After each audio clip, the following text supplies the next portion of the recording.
Good evening, everyone, and welcome to the Gerald R. Ford Presidential Library. My name is Gary Gunderson. I'm the supervisory archivist here at the library, and we're very pleased to have such a tremendous turnout on such a lovely spring/summer evening. We would also like to thank the Gerald R. Ford Presidential Foundation and Friends of Ford for their financial support of our program this evening. Now, on with the show. Andrew Scott Cooper is no stranger to the Ford Library. Some of you will recall that he spoke previously at the library in 2011 about his first book called The Oil Kings: How the U.S., Iran, and Saudi Arabia Changed the Balance of Power in the Middle East. In his new book, The Fall of Heaven, The Pahlavis and the Final Days of Imperial Iran, I appreciate the shorter title this time, Dr. Cooper focuses on the Shah of Iran, presenting a remarkably human portrait of one of the 20th century's most complicated personalities. The Fall of Heaven traces the Shah's life from his childhood through his ascension to the throne in 1941 and into the dramatic and final days of one of the world's legendary ruling families, the unseating of which helped set the stage for ongoing events in the Middle East today. In researching his book, Dr. Cooper interviewed Iranian royalists and revolutionaries, the Shah's widow, Empress Farah, and members of the Pahlavi family, as well as Iranian and American officials. He also visited Iran and utilized primary source documents obtained from several presidential libraries, including right here at the Ford Library. Dr. Cooper earned his PhD in history at Victoria University in New Zealand and currently serves as an adjunct assistant professor of political science at Columbia University. It is my honor to welcome back to the Ford Presidential Library, Andrew Scott Cooper. Andrew.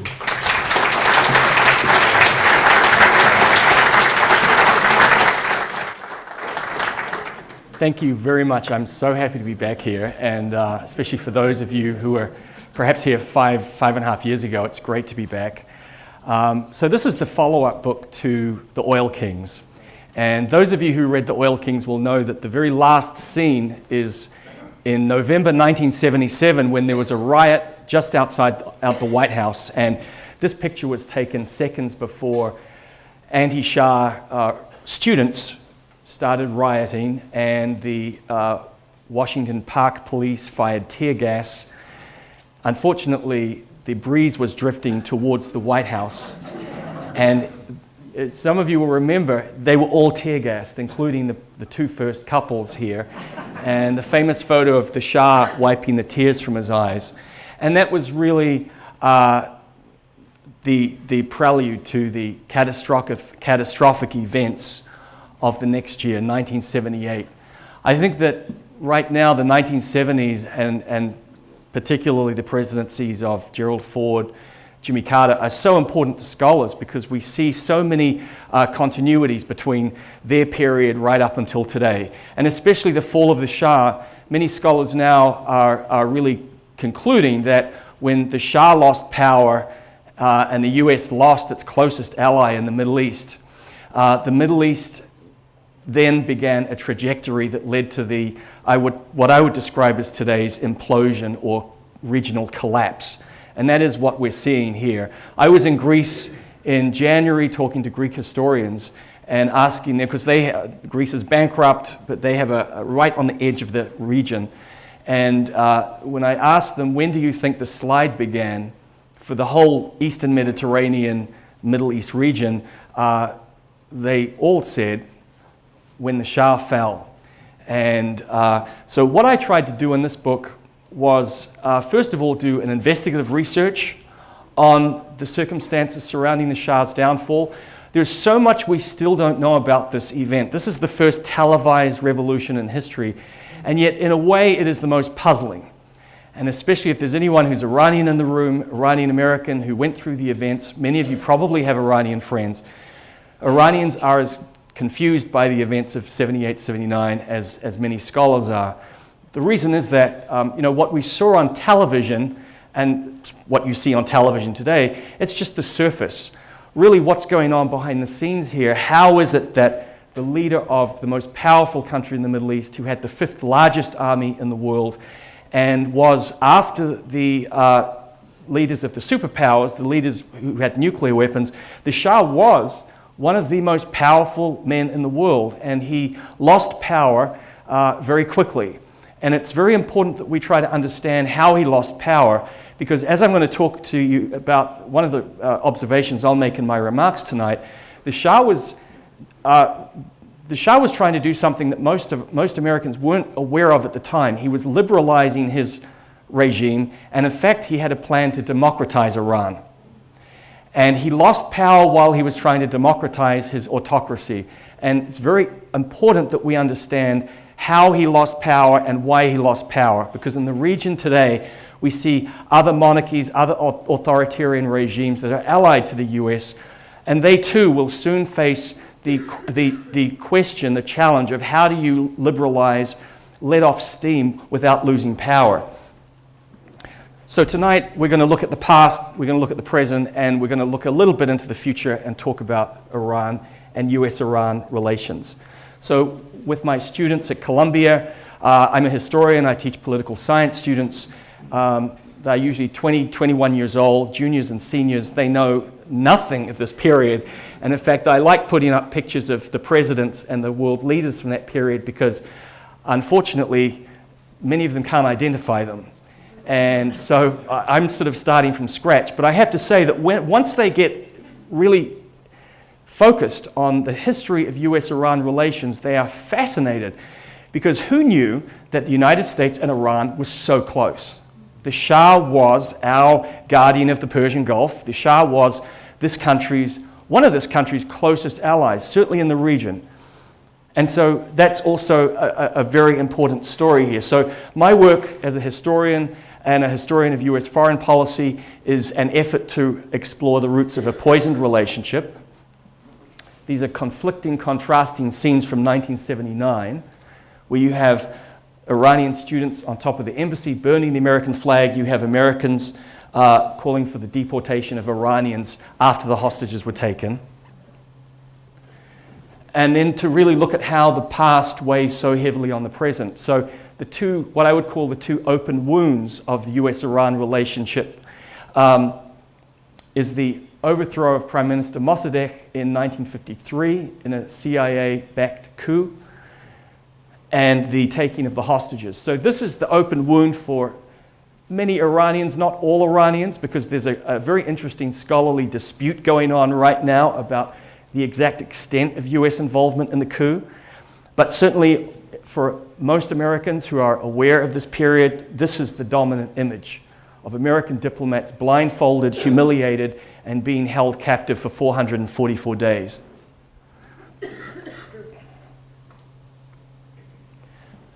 And then part of my work is also to determine the prospects for our countries to move beyond what I call the history trap. There's no other bilateral relationship that this country has with another country like Iran where the history weighs so heavily on the present. It's almost like we can't evade it, and yet it infuses every public statement, every public policy, and so many of our, of course, public opinion polls. When people, just a couple of years ago, people were asked to compare and contrast Iran and North Korea, which is the bigger threat, and most Americans went for Iran, even though North Korea is the one that has nuclear weapons for sure, has tested them, and is threatening to fire them into cities in California. But Iran remains this very open wound, I think, for many Americans who remember this period. So these are, of course, how the relationship has infused popular culture. You remember Argo from 5 years ago now. The literature on the period, this is Stephen Kinz's book, All the Shah's Men, on 1953. I'm probably leading the revisionist charge right now as a historian who is really opening up this whole period.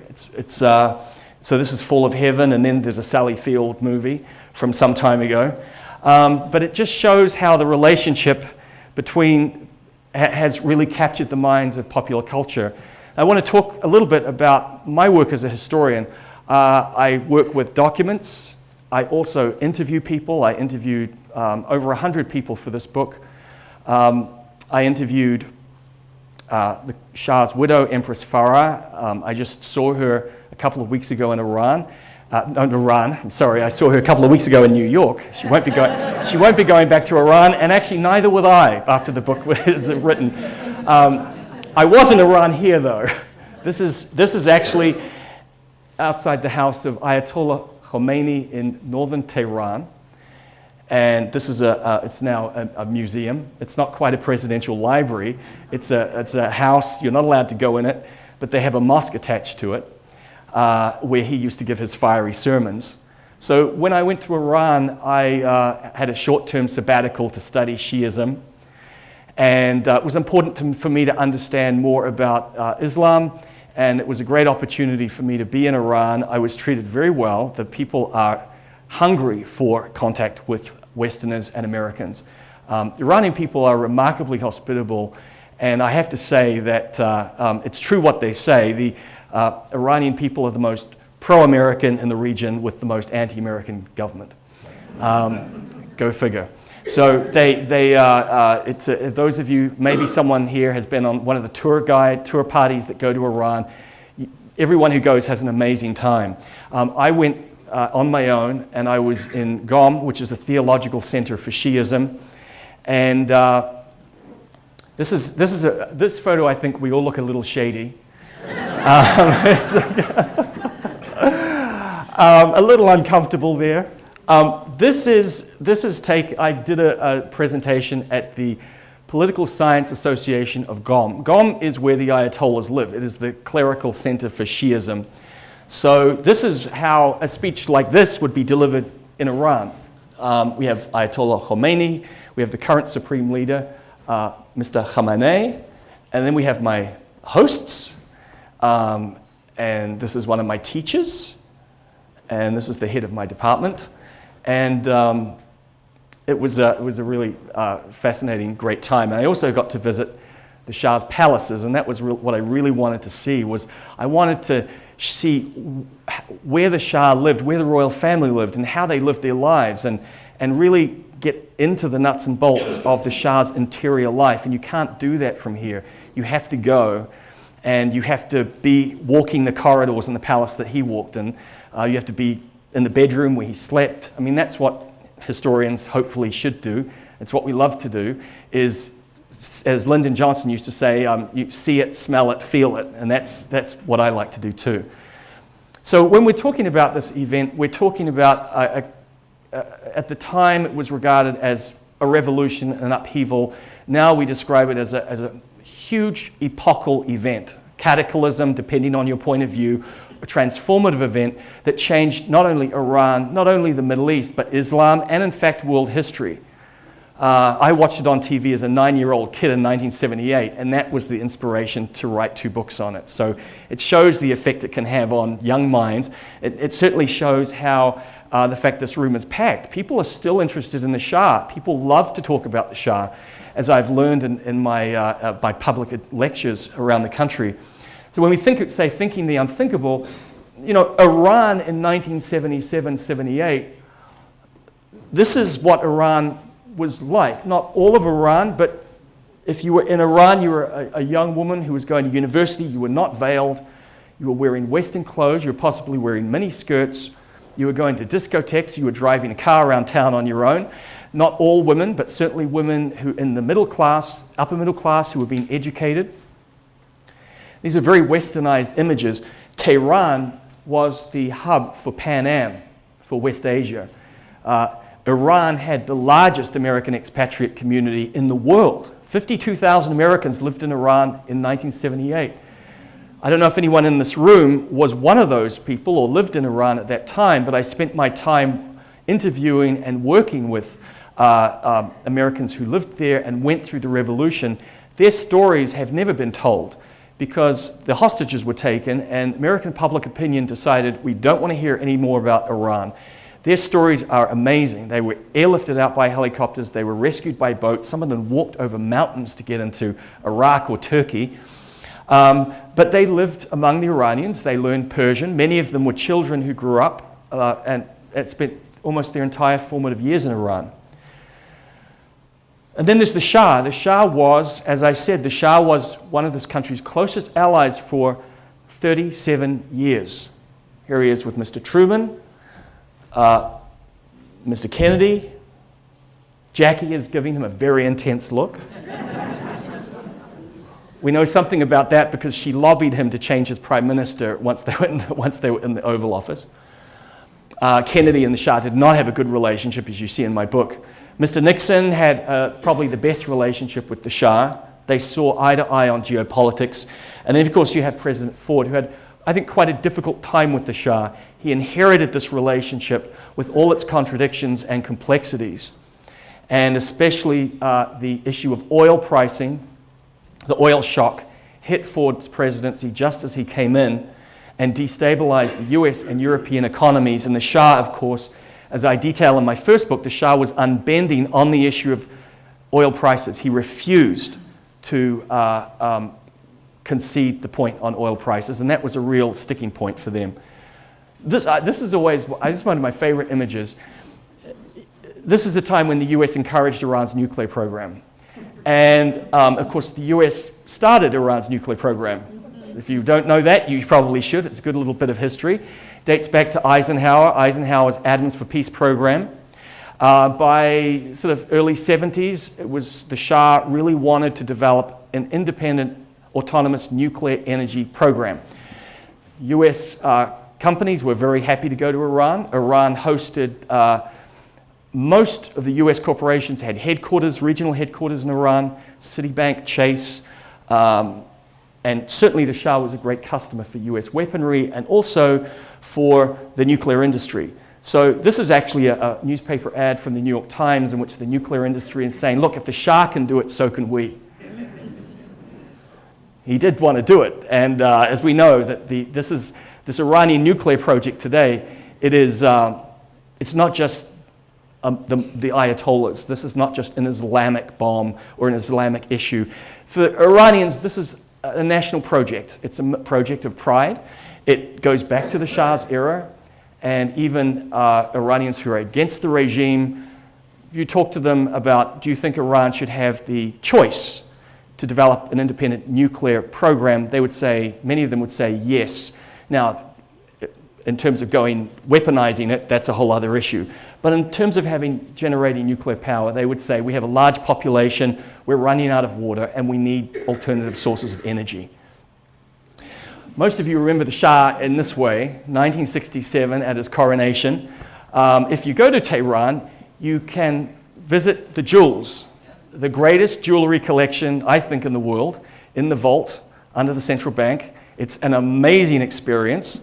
The crowns, the tiaras, there are bowls overflowing with rubies, emeralds, diamonds, pearls, sapphires. It's stunning. And you see all this here. And this is 1967. The Shah was at the height of his power. He was the great reformer king at this time. He had launched the White Revolution. He had emancipated Iranian women. He was in many ways the Lyndon Johnson of Iran. That's how I see him. He had a social program that was designed to build a modern welfare state for his people. He believed that his people were not ready for democracy and that he had a direct relationship with them as the king. So, you know, the Shah has been this figure, I believed when I started my book research. He'd become almost a caricature of who he really was. I mean, you ask people, what do you say about the Shah? What do you think about him? People mention Savak, the secret police. Savak Shah, Shah Savak. Well, there's much more going on to the Shah and in Iran than just Savak. We have to also look at the good things that the Shah did. He did a lot of good things. That's why today, when you're in Iran, there's a whole revival of interest in the Pahlavi family. The taxi drivers in Iran will say, God bless the Shah. They say it to Iranians and they say it to foreigners. Young people gather at the tomb of Cyrus the Great, as they did twice last fall, up to 100,000 people chanting, no country without a king, bring the king home, and then chanting slogans against the mullahs. And they're chanting in support of this fellow who died in 1980. It's important we understand his legacy because this interest in pre-Islamic Persian culture and history right now in Iran is a direct reaction against what's happened since the 2009 crackdown on the Green Movement. And I predict that this is only going to get stronger in the years to come. So we do need to understand it. I have spent a lot of time with Her Majesty Empress Farah. It's been really wonderful. It's always a risk when a public figure agrees to sit with an historian and allow themselves to be interviewed and recorded and statements written down, because it's a gamble. They don't know what's going to happen. They don't know if I have an agenda. But I think that she recognized, and many Iranians on the royalist side or the revolutionary side and former US officials understood that it's really time to take another look at this series of events from 77 to 79. There are so many misunderstandings. There are so many conspiracy theories. And so many Iranians who lived through this period, frankly, are traumatized by what they went through to an extent that I certainly didn't understand until I spent time with them. I would say that the majority of people I interviewed broke down in tears while I was doing my interviews. It got to a point where I began to kind of shut down myself. I had to develop my own response and technique to deal with that, because I had people who were extremely distressed, including people around the family who had really, many of their friends or family members had been executed after the revolution. They had fled the country with nothing, or they had fled the country and in fear of their lives. The Khomeini, the Islamic Republic, sent death squads out for a good 15 years after the revolution to assassinate anyone they sensed in the exile community who might pose a threat. Just last week, her brother-in-law, the Shah's youngest brother, Prince Gholam Reza, passed away. He is the last surviving son or daughter, the last surviving child of Reza Shah, who was the founder of the Pahlavi dynasty. So we go from the royal family to this fellow. He needs no introduction. He's one of the great revolutionaries of the modern era. And in his own way, he's also misunderstood. And one of my tasks in going to Iran was to try to understand him a little bit better. So it was really wonderful. I went to the mosque where he used to preach in the 1940s. I went to the house where he lived, where he was arrested in 1963 in Qom. I went to his house in northern Tehran, as you saw. And I had an opportunity to interview one of his former bodyguards, who told me how meticulous he was and how disciplined he was and what he did during the day. The striking thing about that was it was very similar to the Shah. I found that it was really interesting, but very different personalities. The Shah essentially was a very gentle guy. That sounds strange for people to hear that now. He was a remarkably erudite. He liked to see himself as an intellectual, though I don't think he really was, but very self-taught, extremely polite. Many stories of the Shah's courtesies, and there was one story where he was walking in his garden at Niavaran Palace, and he had the aide was walking behind him, and the Shah suddenly stopped, and the aide said, "Your Majesty, there's something wrong." And he said, "Do you see that bug?" He had to walk around it. You know, you think that that's a dictator, you've probably got a problem on your hands.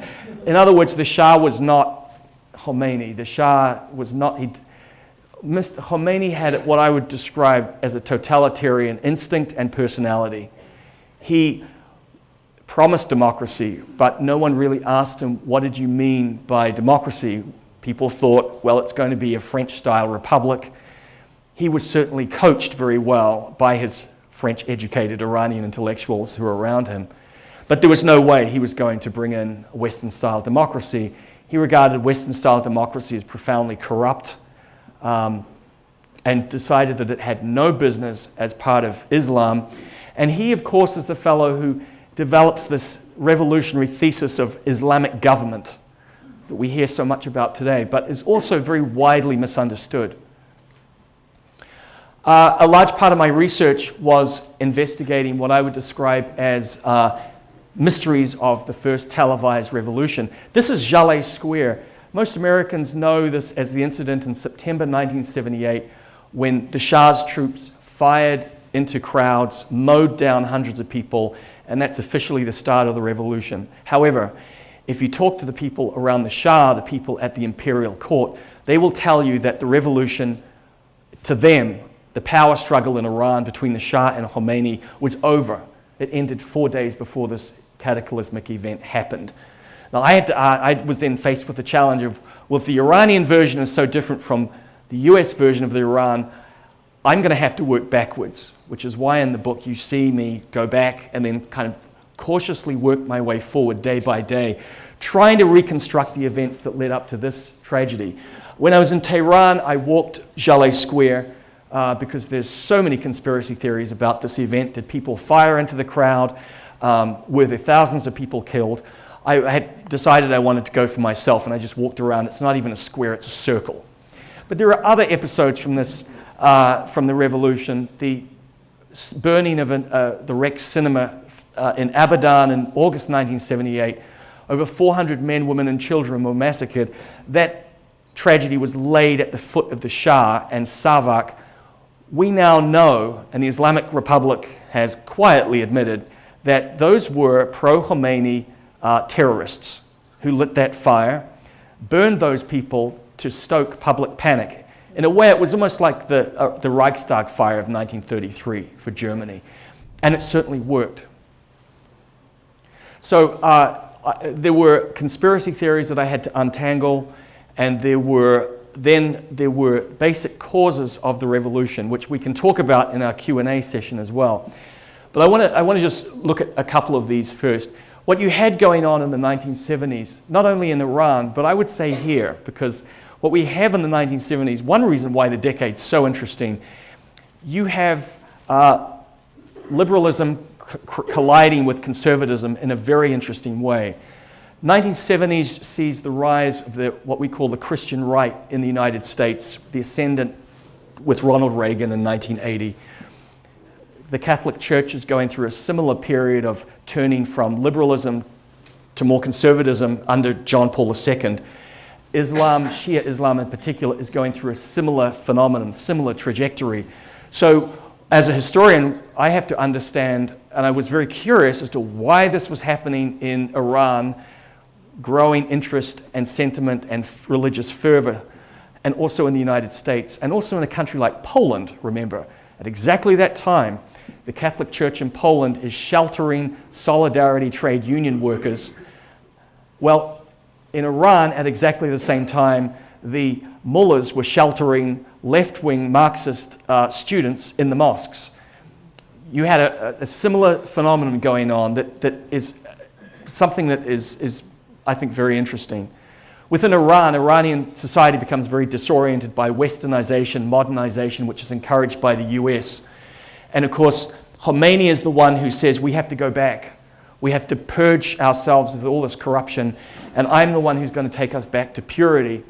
And in fact, he essentially does. He takes them much further back than they planned or even wanted, I would argue.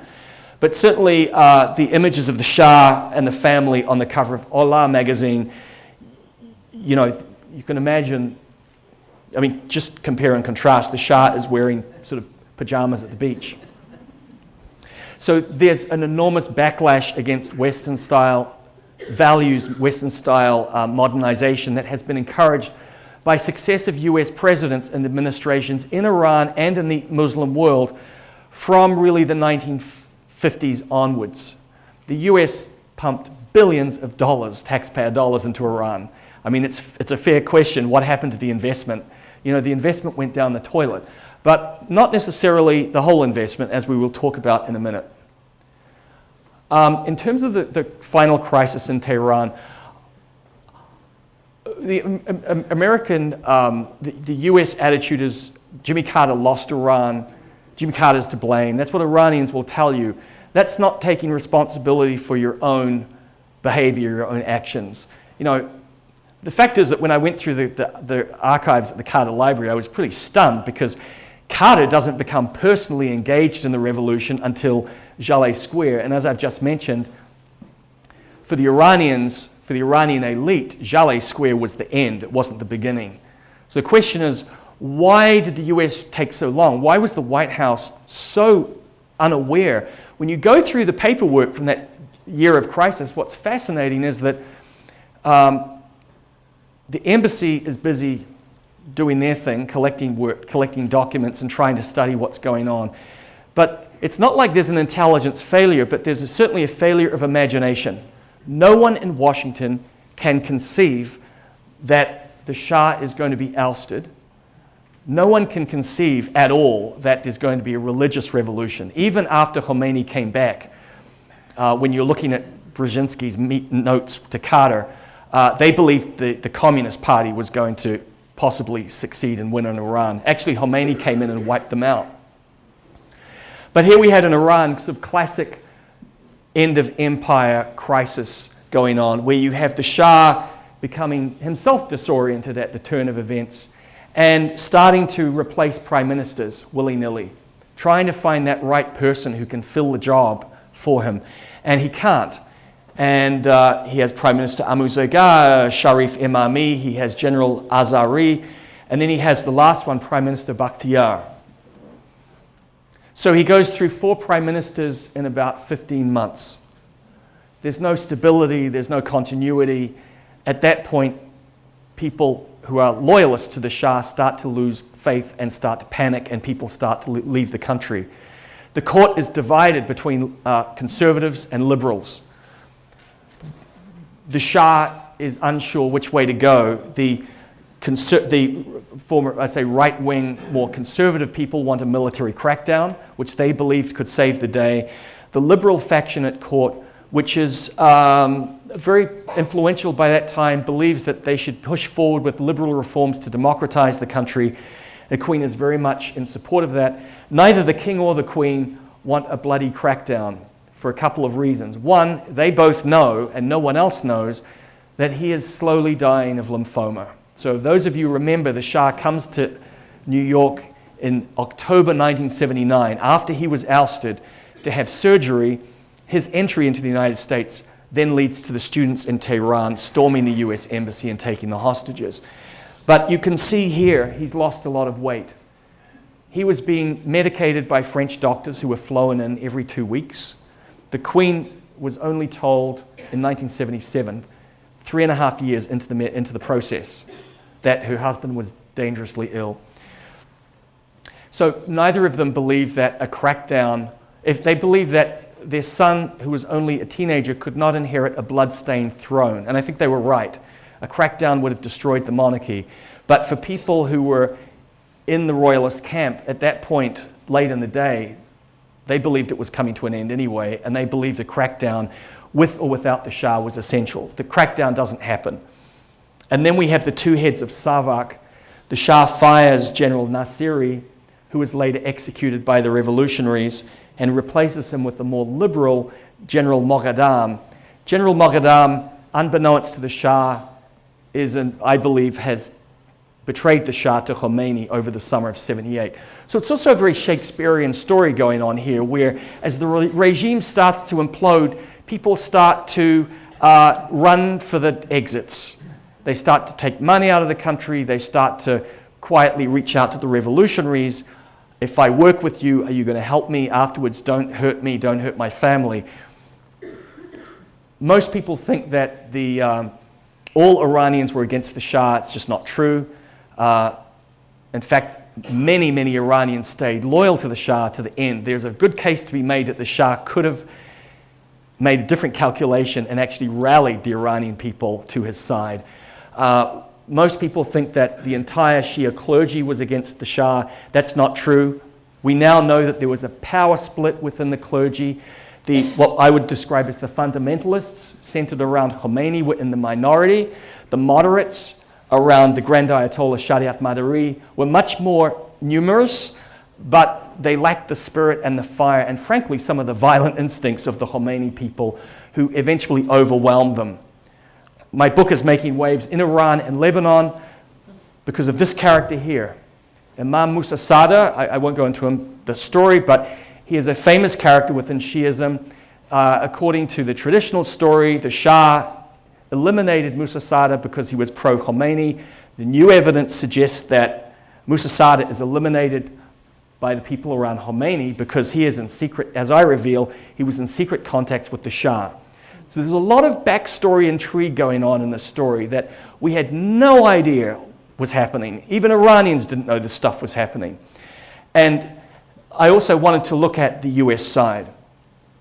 Now, I'm going to wrap up my remarks in a minute, but I want to quickly talk about this policy vacuum in the White House, which is very important, whichever period we're in, whether it's today or whether I won't get into the details, given the headlines, but it is so critical to understand how important it is to have unity at the top in a superpower. It is so important that you have a president who's engaged, that you have Secretary of State, Defense, National Security Advisor who are working as a team. Sadly, that did not happen under Jimmy Carter in '78. You had the Secretary of State, Vance, really detached. At this point, from what I understand, he had become more or less a pacifist. Brzezinski favored a harsh crackdown. Actually, by the time they had that debate, as I inferred earlier, it was over. So when you're going through their documents, you're reading the debates thinking, you guys are wasting your time. Iran is already lost. This is Ambassador Sullivan, who, of course, is at the embassy. The embassy was stormed twice, by the way. We know about the big one, but earlier in the year it was taken as well. And that's him surrounded by Mujahideen. And then what I like to call distractions from the main event. How did these events suddenly explode into public view? And then we left thinking, hold on, how did 9/11 happen? How did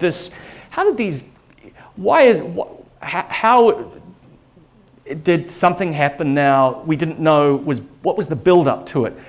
Well, in 1978, there's some reasons why the Carter administration was so thoroughly distracted from events in Iran. First of all, they thought the Shah could manage the crisis on his own. The Shah did not like to be told what to do. Despite conspiracy theories that the Americans were pulling the strings, the Shah was very much his own man by 77, 78. So they had a hands-off attitude. The Carter White House was, the summer of '78, which is the critical time, completely consumed by the Camp David peace accords. A very good reason to be completely consumed, but it is puzzling to me, and I've seen it subsequently in administrations, how with this vast bureaucracy, the people at the top, handful of people, are focused on one issue or one crisis. Things start to fall apart on the periphery very quickly. So while this great diplomatic bargain is being negotiated, the Shah is fighting for his life, and there's not one diplomatic dispatch or White House analysis of what's going on in Iran in the summer of '78. Remember, '78 was the year of 3 popes, and in fact, two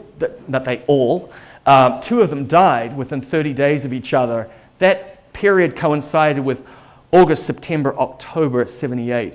And if you look at US newspapers and the news magazines, the popes were on the cover.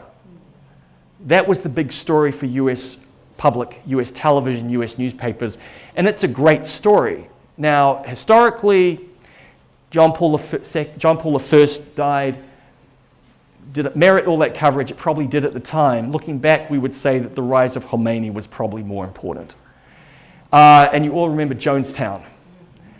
It's remarkable what happened in '78. I mean, '78 is one of those years where the roof caves in. And with the 1970s, it feels like the roof caved in the whole decade. 1978 ends with these 2 linked events. The assassination of Mayor Moscone in San Francisco and Harvey Milk, the first elected gay city official in American history. They are assassinated within 10 days of the mass suicide at Jonestown. This is all happening at the same time. So I always give policymakers and officials, I give them some credit for not being, they can't control the world. Who knew Jim Jones would commit suicide with 950 people? On the other hand, it is a sobering lesson in leadership and how you have to have a president and you have to have a national security team who are on the same page and they are fully engaged and understanding what's going on in the world. So even when we had a very experienced team here, you had this catastrophe break. And I'm not sure if the US could have done anything at the end of 78. This was an Iranian story. It was an Iranian tragedy. It was playing out in Iran among Iranians. There were things the Carter administration failed to do, neglected to do, could have done better. But the rise of Islam that had started really after World War II, but taken off after 1967 and the Six-Day War, that revival of Islam was unstoppable. You can't stop something like that. No single leader can. No one's going to make a decision to say, well, I don't think there should be a militant revival of Islam. You know, I mean, here we are today. So we're in a different phase of it. But the Shah was the first one, if it's, you know, in terms of a bowling pin, the Shah's the first one to get knocked down. And it's very important to understand, I think, how that happened, why it happened, and what we can do when the next challenge comes. So I can't believe I've spoken for 45 minutes, but apparently I have. And rather than me talk, I'd like to take some questions from you. And if we have any questions, otherwise I'll keep talking. I did 2.5 hours in Los Angeles 2 weeks ago, so believe me, I can be like Che Guevara, Fidel Castro. You'll be here until midnight. First of all, I'd like to thank you. You accomplished something that I think is very difficult, and that is to include some terrifically fascinating details throughout the book, and yet the narrative never bogged down. Thank you. So I just really applaud that. Thanks. My question is about a quote in the book, and it's influenced by maybe the lack of being able to find a center in the U.S. right now. And I'm curious if this was possible and what the Shah maybe could have done differently. The sentence is, Khomeini's campaign of intimidation combined with Sharif Imani's, if I pronounce that Prime Minister concessions, brought a sudden ignominious end to the Pahlavi dynasty's half-century effort to balance Iranian religious tradition with secular government and Western-style modernization. Was such a balance possible? And how do you see the Shah doing something different to allow that? You mentioned one time his one set of reforms angered both the right and the left. Right. And that's the risk when you push through groundbreaking reforms in a society like that. He alienated the aristocracy and the clerics who were on the right, and he also alienated the left. He was trying to co-opt the people on the left. In that sense, he was a bit like LBJ. His policies, I would say long-term, here's the irony about that question, but Iran today, is that Iranians today are more interested in seeking that balance between modernization and Islam again than they were in the 60s. In the 60s and 70s, it was imposed from the top down. And I think many Iranians would say, you know, we didn't really understand what the Shah was trying to do. Had the Shah slowed down, this is a guy who's moving very fast because he wants total executive power. It's always very dangerous. He believes that the system is calibrated around his personality. And so he didn't have constitutional checks and balances. So he is moving very quickly. And he was warned by people around him in the family and also advisors, please don't go, you're going too quickly. Why are you going so fast? He believed that he had this time to reform Iran within his lifetime. The plan was he was eventually going to transition out, liberalize, and then fully democratize. It's always interesting. Most people, myself included, did not understand that the Shah made an announcement in middle of 78 that he is going to hold full, free parliamentary elections in Iran in the summer of 1979. Can you imagine if he'd been able to hold on for another 6 months? It's really remarkable.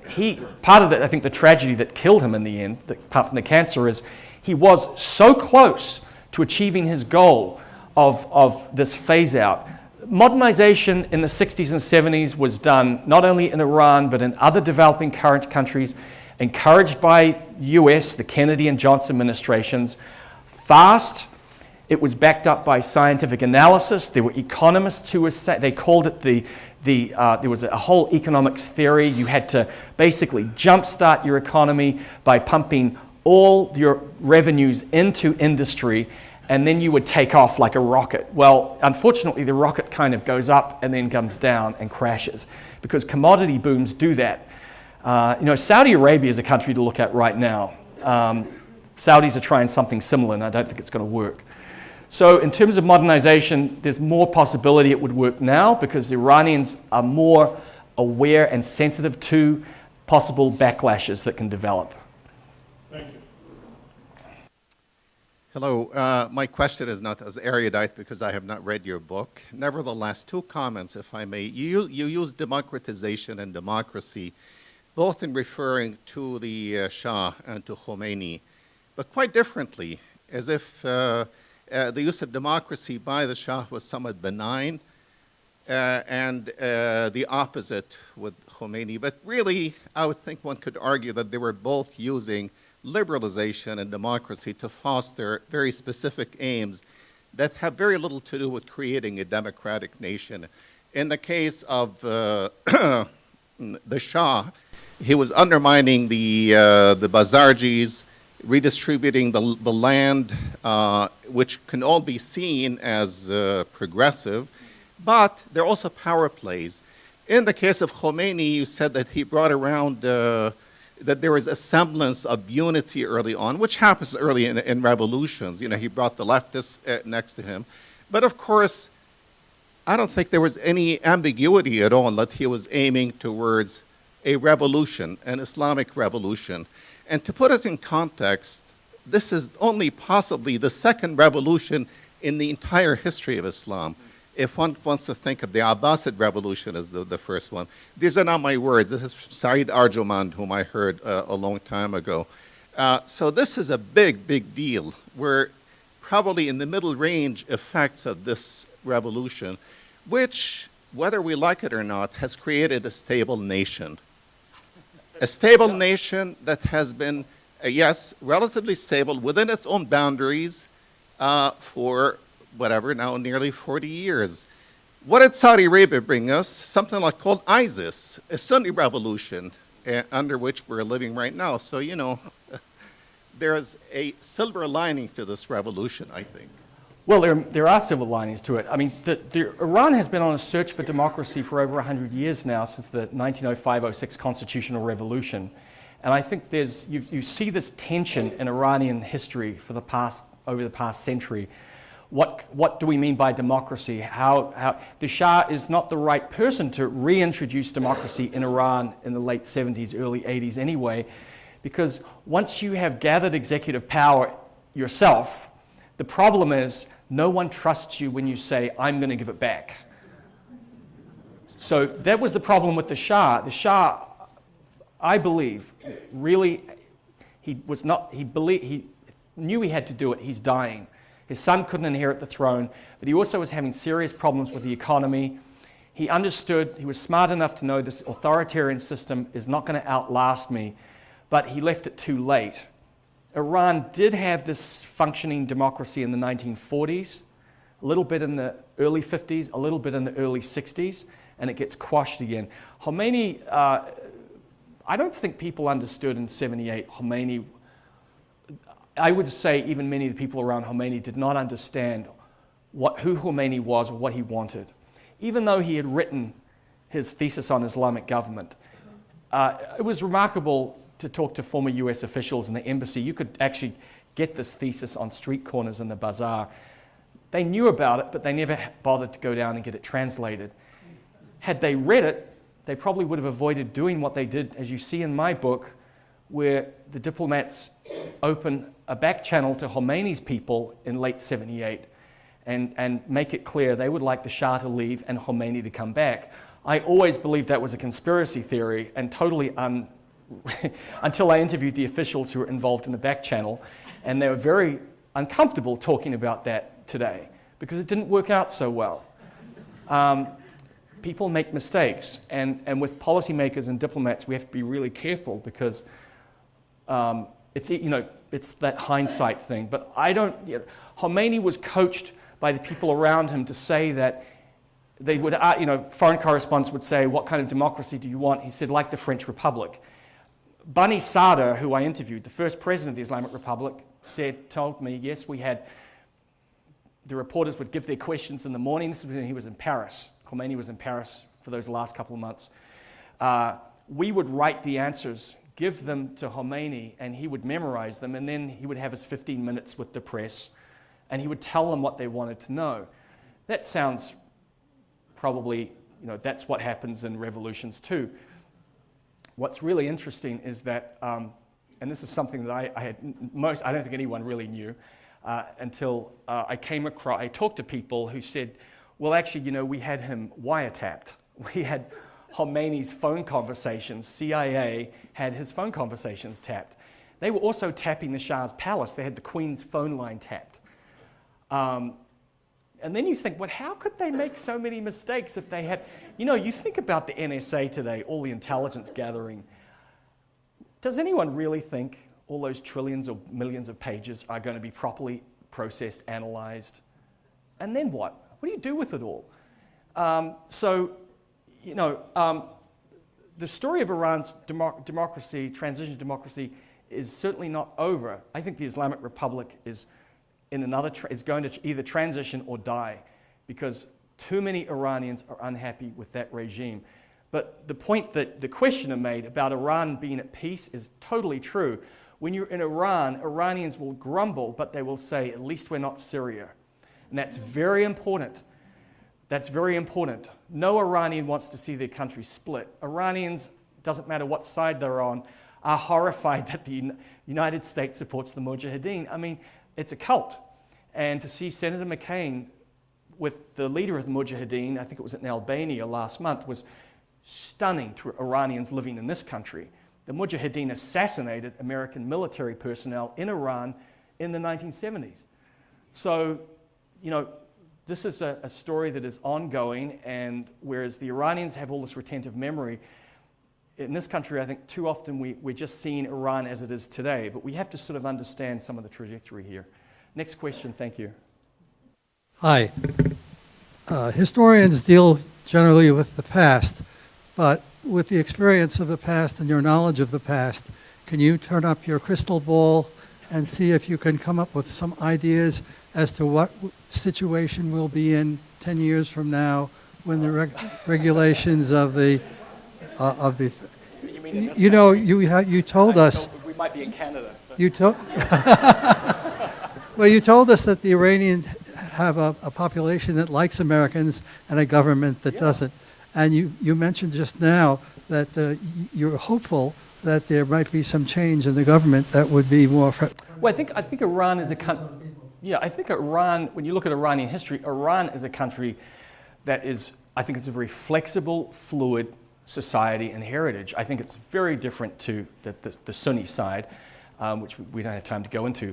But it's a very dynamic entrepreneurial society, and when you're there, it's an odd feeling. I think even there are many people in the regime who are unhappy with how the regime functions. I know that because I'm aware of who they reach out to complain, and it's outside Iran. I think that people around Khomeini, including members of the Khomeini family, are actually now in the opposition. Some of them have been locked up and sent to jail. So Iran is not like, this regime is not this homogeneous entity that is like just a big dictatorship where one person is in charge. Actually, there are competing power centers, and the challenge for US diplomats is to try and work out which power center do we work with. It was, when I visited Iran, I went through the foreign ministry so I wouldn't have to have dealings with the security ministry. The security ministry is the one, the foreign ministry might approve you to come in. The security ministry might say, sorry, but you're not leaving. So this is why I don't go back. And by the way, I was under cyber attack when this book came out. My laptop was infected. I was attacked all over the internet. The Islamic Republic has trolls, paid trolls, that they use to attack people like me who they suspect are engaged in any sort of historical revisionism. This is that whole narrative that regime is built on. The irony is that they love my first book. Oil Kings is translated in Tehran. I've got a copy of it. It's in Persian. It's wonderful. So it's a very sort of capricious regime. And they've studied the downfall. The people in charge, Mr. Rouhani, they were the revolutionary generation. They know how to overthrow regimes and dictatorships, and they have think tanks dedicated to their own survival. That doesn't mean they're not going to have another revolution. It doesn't mean they're in there forever. Iran has had multiple regime changes over the past several thousand years. Dynasties come and dynasties go. And I think that sometimes we give too much import to the current regime and power. The Iranian people, if they're happy, they'll keep it. If they're not happy, then eventually something will happen. I have two short questions. One's a big one, which is, I like those ones. how could this have happened if he had, I think you said, the fifth largest army in the world? How could someone in charge of that large an army not prevent a revolution of the sort that happened?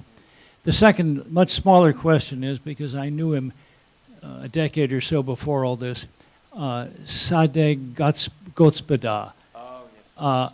He became the Ayatollah's foreign minister, and then he was shot by the Ayatollah. What That happened a lot.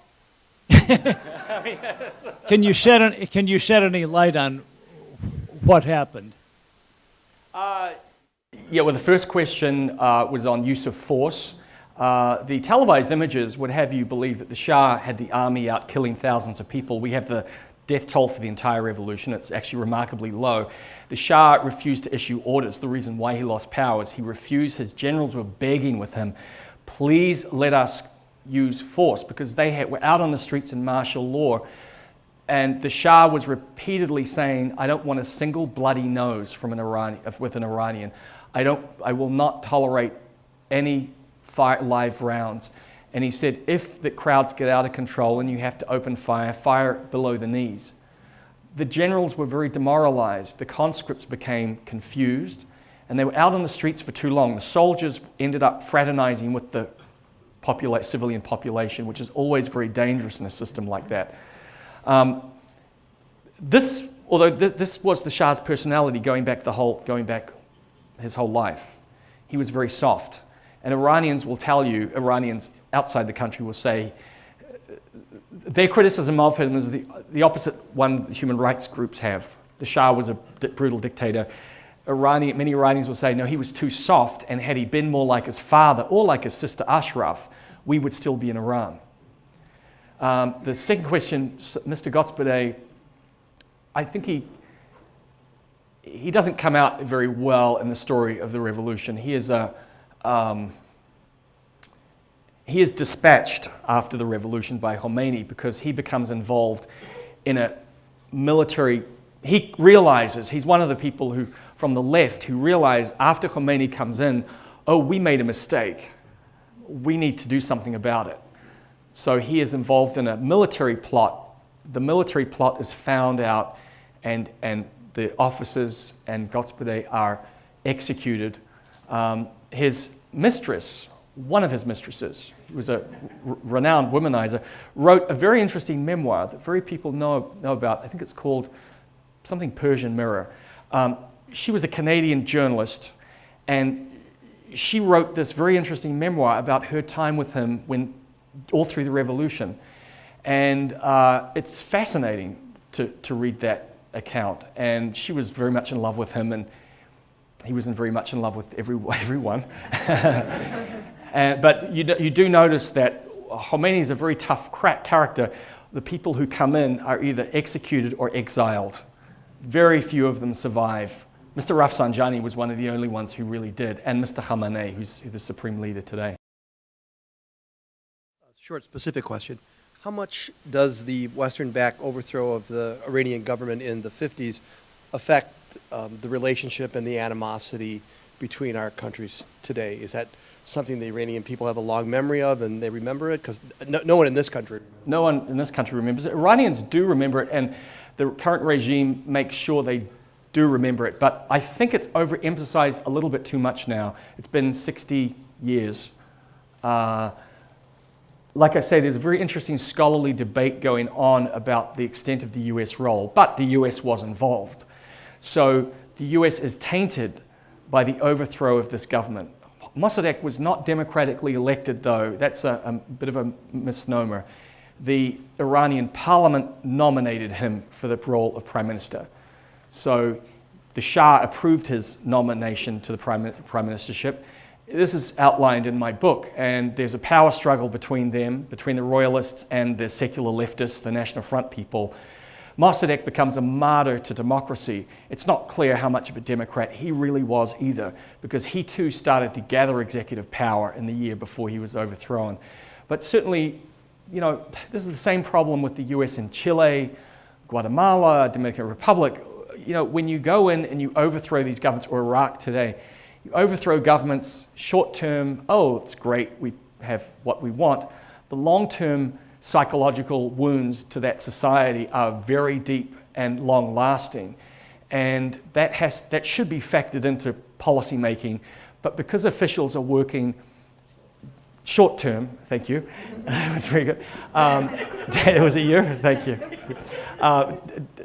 Short term, daily, weekly, monthly, they're not thinking far ahead enough. And that's one thing I think Kissinger has said, the luxury of being the academic. And then once you're in that office, it's on, all systems go all the time, and you're working multiple. Maybe something related to that. I'm wondering if you can shed a little light on something I read after September 11th, within a few days or weeks. Reportedly, the Iranian government sent a letter to the Bush administration. And this letter was sympathetic and also requesting to meet. Everything's on the table. And my understanding is that it went unanswered by the administration. Can you shed any light on? Yeah, they as my understanding is they did make an offer, and that was a blow-on opportunity. Things happened at that time that we still fully don't understand, but certainly Iran saw that they had a president at that time who was a so-called reformer, Mr. Khatami, and he expressed public sympathy with the American people. In Tehran, people lit candles, they held vigils, and there was an enormous wellspring of sympathy for this country at that time, and that evaporated pretty quickly, especially with the axis of evil speech, where Iran, for some reason, is listed as part of the axis of evil. I mean, Iran wasn't involved in 9/11 at all, and Iran was not trying to overthrow the US government, or I think it's when you have ideologues getting involved in foreign policy, it doesn't matter what side they're on. I tend to get very nervous about that. They come in like a bull in a china shop.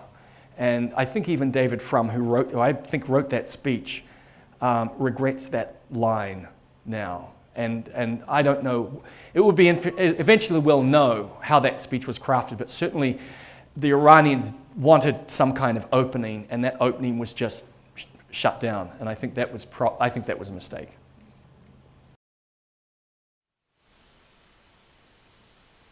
Yes, going back just a few years, how much power did Ahmadinejad have?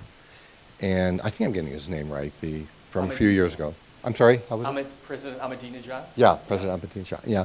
And also, I don't know how much power did he have, but how did he get to that position to have that power also? He was the elected president, so he was... But how was he? But he must have somehow been selected to run or something. Well, they have a selection process where you have to be a regime loyalist to run. They're not going to allow someone to run who wants to overthrow the system.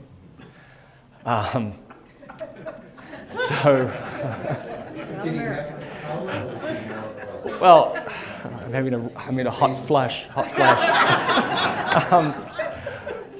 He was the president, but the supreme leader is the one with ultimate power in terms of policy. So the president is allowed to do certain things. You know, Ahmadinejad had a big mouth on him, and he loved to whip up a crowd and say outrageous inflammatory things. And I was interested when I went to Qom just after Rouhani came in. And I was in the seminary with the mullahs, the turbans, and granted this was a pro-Rouhani, I think, probably crowd, but they were so relieved. I mean, they attached words like the devil to Ahmadinejad. They hated him. And they hated him because he was threatening to bring down the system. They believed he was so unpopular with the Iranian people, had become so unpopular. He had core constituents, it's 40%, but he had 60% were against him. And that 60% were losing faith in the regime very quickly. And you know, when you're running a system like that, you better have someone in who's going to try and clean it up or reform it or bring more people back in. Otherwise, you're going to have problems. It's going to become unstable. So the Iranian elections are later in this month, and you know, Mr. Rouhani, I think, will be allowed to win.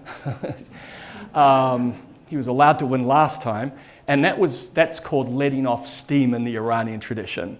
When the too much pressure is building up in the system, you let off steam. The Shah used to do that. I mean, all Iranian leaders have done it. You sort of loosen the valves a little bit, you allow some protests, some little bit of dissent, let people let off steam, and then you suppress it again. But there's a danger there, because if the timing is off and you loosen the valves, it's like a volcano. The whole thing can blow up. And that's what happened under the Shah. And so, but the current regime, they know this stuff. But I think that probably the supreme leader, he's older, he's been, I mean, Iranians would say well, we've been recorded, so. Let's put it this way, he's in, you know, supposedly in ill health, but I would imagine that he just wants to transition out, and whatever happens after he goes, if the system's flexible and fluid enough, they probably, I think they should not have another supreme leader. They should say, he was so great at what he did, so perfect, we can't possibly emulate him, and so we should not have another supreme leader. We should have the president and the executive French-style system.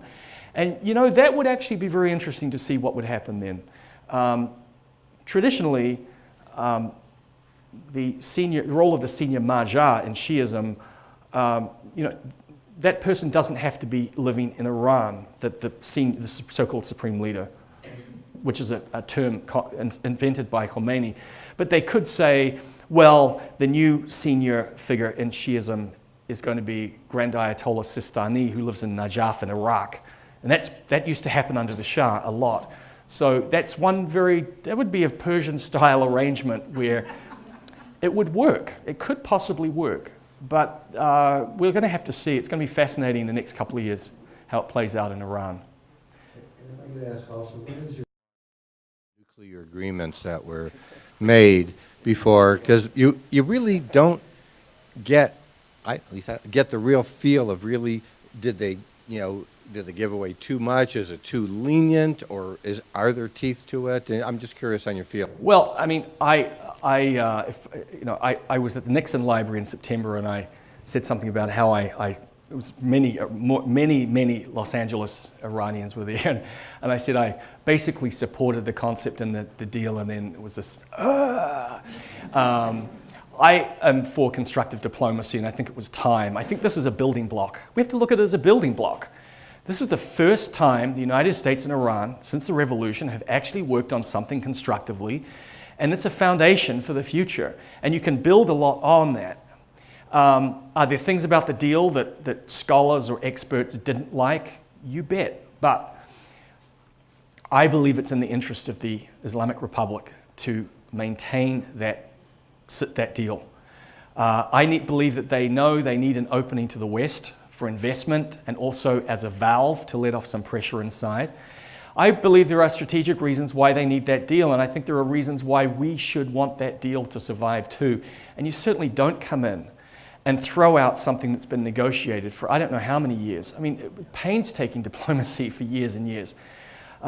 So this is something to start with, and that's how I see it. And I think that if we can weather the storm of different elections and systems and people coming in, Iran and the United States have a future together in the future. I don't know what system they're going to have, but I do believe that given the similarities between the two peoples, there is some commonality of interest there on both sides. And when you look at the history of the US and Iran, dating back to the 1820s, and formal diplomatic relations were established in 1883. Most people don't know that. So we basically had 100 years of diplomatic relations. We've had 38 years of a rupture. But that, you've got to look at what worked as well as what didn't work, and then you have to hope or try and make sure you don't repeat the mistakes of the past. And but it's a story that is going to go on for a long time, and I don't know, I like to think I'm optimistic even though I'm a historian, and let's face it, things often don't work out as we would like. You're about ready? I think we had one more question. My question has to do with how Iranians see themselves. I've known 3 people well enough from Iran. One was in the early 60s, the other late 70s, about the middle of the revolution, the other afterwards. And in all 3 cases, they described themselves as Persian, not Iranian. And I'm wondering why, because I think of the country of Iran, not Persia. I think of, a long time ago. Well, that's a good question. It was Persia until Reza Shah changed the name in 1935 to Iran. And then it became Iran and Iranians. However, since the revolution, Iranians it's mainly older Iranians or Iranians who detest and oppose the current regime prefer to say they speak Persian or they talk about Persian culture. Many younger Iranians say Farsi. There's a debate within the Iranian community, actually, because Fars is a province within Iran. So a literalist would say, well, you can't say you speak Farsi because it's just Fars, the province. But it's become a political ball in a way. I think as a scholar, I prefer Persian because to me, it's a little more neutral, but it's hard. It depends on the audience. People often don't know what Farsi means, but they know what Persian is. So it's a political and cultural issue. And I chose to go with Persian because of the time period I was writing about. Thank you. You're welcome.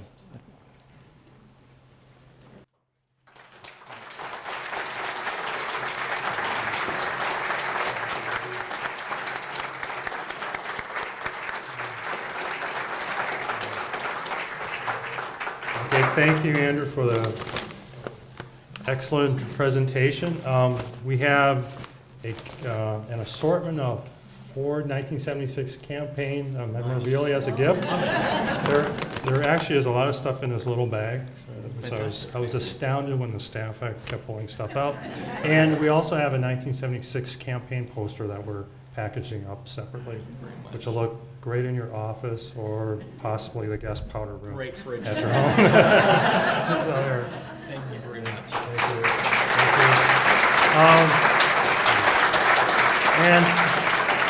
And thank you to all of you for the terrific questions.